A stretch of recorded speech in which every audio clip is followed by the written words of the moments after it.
हाँ, हमेशा घूमते रहता है। ये बहुत अच्छा पॉइंट आप बोले। आज हम बात करेंगे प्रेगनेंसी में आपको कैसे सोना चाहिए। सबसे इम्पॉर्टेंट बात आती है कि जैसे ही टमी निकलने लगती है तो हमें लेटने में प्रॉब्लम आने लगती है। तो कई कई लेडीज़ को उल्टा लेटने की आदत होती है और उल्टा लेटने के चलते और जैसे ही टमी आती है तो उनको बड़ा प्रॉब्लम फील होने लगता है कि हाय अब कैसे सोएं, क्योंकि उल्टा वो लेट नहीं सकते क्योंकि टमी बीच में आती है। और डॉक्टर उनको कहते हैं कि कई बार कि आप लेफ़्ट लेटरल पोजीशन लेके सोइए या राइट लेटरल। जनरली जो हम लोग बोलते हैं वो लेफ़्ट लेटरल पोजीशन का रिकमेंडेशन देते हैं। अब उनको लगता है कि एक ही पोजीशन में कैसे लेटे रहेंगे।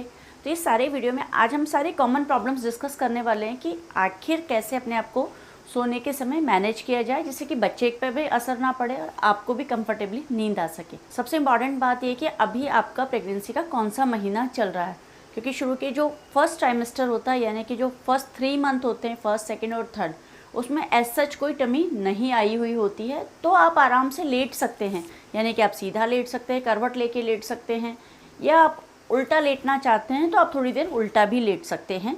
बच्चे पे बहुत ज़्यादा प्रेशर नहीं आता है, बट डेफिनेटली हाँ बहुत ज़्यादा लंबे समय के लिए उल्टा लेटना रिकमेंडेड नहीं है। फर्स्ट ट्राइमेस्टर में पोजीशन का बहुत ज़्यादा फ़र्क नहीं पड़ता है, तो आप कंफर्टेबली आपके हिसाब से कोई भी पोजीशन चूज़ करके 3 महीने तो आप आराम से निकाल सकती हैं। लेकिन जैसे जैसे अब आपका टेन्योर बढ़ता है, प्रेगनेंसी का टर्म बढ़ता है, यानी कि आप सेकेंड ट्राइमेस्टर में आते हैं, तो यानी कि 4th मंथ से 5th और 6th month, this is the second trimester. So इस ट्राइमेस्टर में थोड़ा सा टमी बाहर आने लगता है और थोड़ा सा बॉडी में हैवीनेस आने लगता है, थोड़े से प्रेगनेंसी के सिम्टम्स और बढ़ जाते हैं, लेकिन नॉजिया वॉमिटिंग डेफिनेटली ख़त्म हो चुका होता है, तो आपका खाना पीना भी इम्प्रूव होता है, तो वज़न अब बढ़ने लगता है। ऐसी सभी स्थिति में थोड़ा थोड़ा नींद भी बढ़ती है, थकान भी बढ़ती है, तो डेफिनेटली अब आपको पोजीशन के बारे में थोड़ा सा सोचना पड़ता है।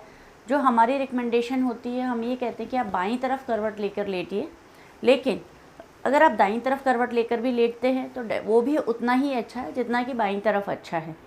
और सीधा भी आप लेट सकते हैं।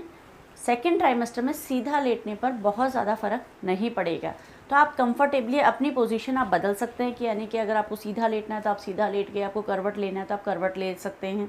करवट आप राइट साइड या लेफ़्ट साइड दोनों तरफ कंफर्टेबली ले सकते हैं। तकिए का इस्तेमाल आप कर सकते हैं, और अगर आपको पैरों पर सूजन रहती है तो आप पैरों के नीचे भी एक तकिया लगा सकते हैं, जिससे कि पैर थोड़े से आपके ऊपर हो जाएं, तो पैरों से जो ब्लड का फ्लो है हार्ट की तरफ बढ़ जाता है और पैरों की सूजन थोड़ी कम हो जाती है। तो इस तरीके से आप कंफर्टेबली अपना पोजीशन यूज़ कर सकते हैं। इसके अलावा कई मार्केट में मैटरनिटी पिलोज़ भी कई अवेलेबल हैं, जिनसे कि आप अपने टमी को सपोर्ट देते हुए कंफर्टेबली उनके साथ लेट सकते हैं। वो आपकी पूरी बॉडी को सपोर्ट करते हैं, तो आप इस तरीके के मैटरनिटी पिलोज़ भी यूज़ कर सकती हैं, जिससे कि आपको नींद काफ़ी अच्छी आएगी। आपको नींद अच्छी आएगी तो आपका बेबी भी कंफर्टेबल रहेगा। अब जैसे ही सेकेंड ट्राइमेस्टर पूरा होता है, हम थर्ड ट्राइमेस्टर की तरफ आगे बढ़ते हैं, और थर्ड ट्राइमेस्टर प्रेगनेंसी का आखिरी ट्राइमेस्टर होता है, यानी कि अब आपको 7वां महीना लग चुका है और आप 8वें और 9वें महीने की तरफ प्रोसीड करती हैं। और जैसे जैसे आगे बढ़ते हैं तो टमी का साइज़ काफ़ी ज़्यादा बढ़ जाता है और कमर थोड़ी अंदर चली जाती है, तो हमें चलने फिरने में भी प्रॉब्लम आने लगती है, उठने बैठने में भी दिक्कत आती है, तो डेफिनेटली सोने में भी प्रॉब्लम आती है। अब सोने में जो सबसे बड़ा प्रॉब्लम आता है कि जैसे ही आप सीधा लेटते हैं तो जो बच्चे का वज़न है, तो पीछे की तरफ जो खून की नलियाँ होती है माँ की, उनके ऊपर प्रेशर आता है, और जैसे उनके ऊपर प्रेशर आता है तो ब्लड फ्लो हार्ट की तरफ जाना चाहिए था वो रुक जाता है, और ऐसी स्थिति में कई बार ब्लैकआउट हो जाता है, चक्कर आ जाते हैं, घबराहट होने लगती है और कंफर्टेबिलिटी ख़त्म हो जाती है। तो इस स्थिति से बचने के लिए हम पेशेंट को बोलते हैं कि आप सीधा ना लेटिए, क्योंकि सीधा लेटने से जो बच्चे का प्रेशर आके वेसल्स को कंप्रेस कर रहा है, उनको दबा रहा है खून की नलियों को, और ब्लड फ्लो हार्ट की तरफ जाने को रोक रहा है, बंद हो जाता है, और जिससे एकदम से बीपी डाउन आ जाता है और पल्स भी कम हो जाती है और पेशेंट को घबराहट चक्कर हो जाता है। तो ऐसा ना हो, इसीलिए हमेशा ये बोला जाता है कि आप करवट लेके लेटिए। जैसे आप करवट लेंगे तो बच्चे का जो प्रेशर है वो खून की नलियों के ऊपर से हट जाता है और ब्लड फ्लो सुचारू रूप से चलने लगता है, यानी कि आराम से कंफर्टेबली ब्लड फ्लो होता रहता है। और जैसे अगर ब्लड फ्लो ठीक चल रहा है तो डेफिनेटली आपका ब्लड प्रेशर भी मेंटेन रहेगा, आपका धड़कन भी सही रहता है और आपको घबराहट चक्कर भी नहीं आते हैं। अब बात आती है कि राइट करवट या लेफ़्ट करवट, यानी कि बाईं तरफ या दाईं तरफ। तो रिकमेंडेशन बाईं तरफ की ज़्यादा है, क्योंकि अपना हार्ट लेफ़्ट साइड ही होता है, इसलिए हम लेफ़्ट साइड की ज़्यादा रिकमेंडेशन देते हैं। बट डेफिनेटली अगर आप राइट साइड भी करवट लेके लेटते हैं तो इतना कोई साइड इफ़ेक्ट नहीं होने वाला, आप कंफर्टेबली दोनों तरफ करवट लेके लेट सकते हैं। लेकिन अगर आप सीधा लेटते हैं तो डेफिनेटली आपको चक्कर, घबराहट और बीपी कम होने की समस्या हो सकती है।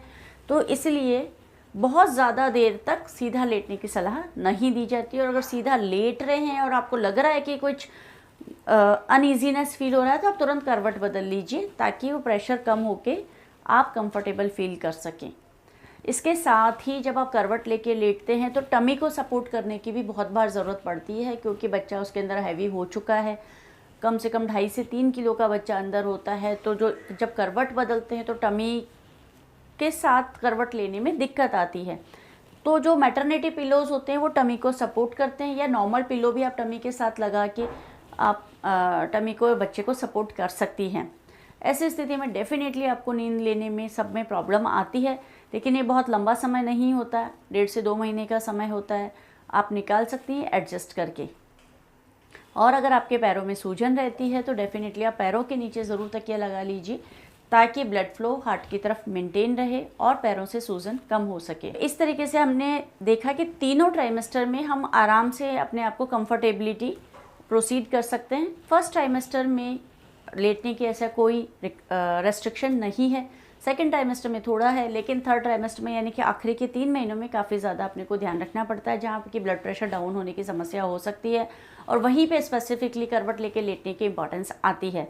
अब जब आप लेटे हुए हैं तो एक सवाल और आ रहा होगा आपके दिमाग में कि उठना कैसे है लेट कर।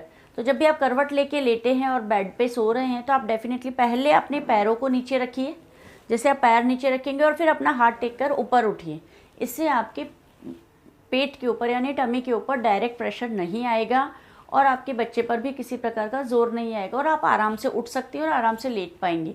और इसी पोजीशन में आप लेट भी सकती हैं कि जैसे आप पहले बेड पे बैठिए, फिर अपना हाथ टेक के आप सीधा करवट लेके लेट जाइए, और फिर आप सीधा उल्टा या जैसे भी आपको अपना कंफर्टेबल पोजीशन लेना है वो आप ले सकती हैं।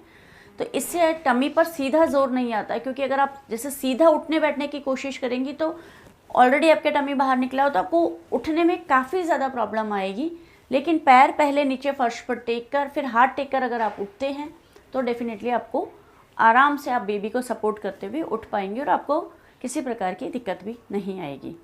इससे रिलेटेड यदि और कोई सवाल है तो आप हमें कमेंट बॉक्स में लिख के पूछ सकते हैं। अभी तक यदि आपने हमारे YouTube चैनल को फॉलो नहीं किया है तो डेफिनेटली उसे आप अभी इसी वक्त कर लीजिए और बेल आइकन को ज़रूर प्रेस कर दीजिए ताकि आगे के वीडियोस के नोटिफिकेशन आपको मिलते रहें। हेलो दोस्तों, दयाल सोनम चैनल को देखना ना भूलें। नए नए वीडियो को ज़रूर देखें और जितना ज़्यादा से ज़्यादा गर्भवती धात्री को आप ये वीडियो को शेयर करें।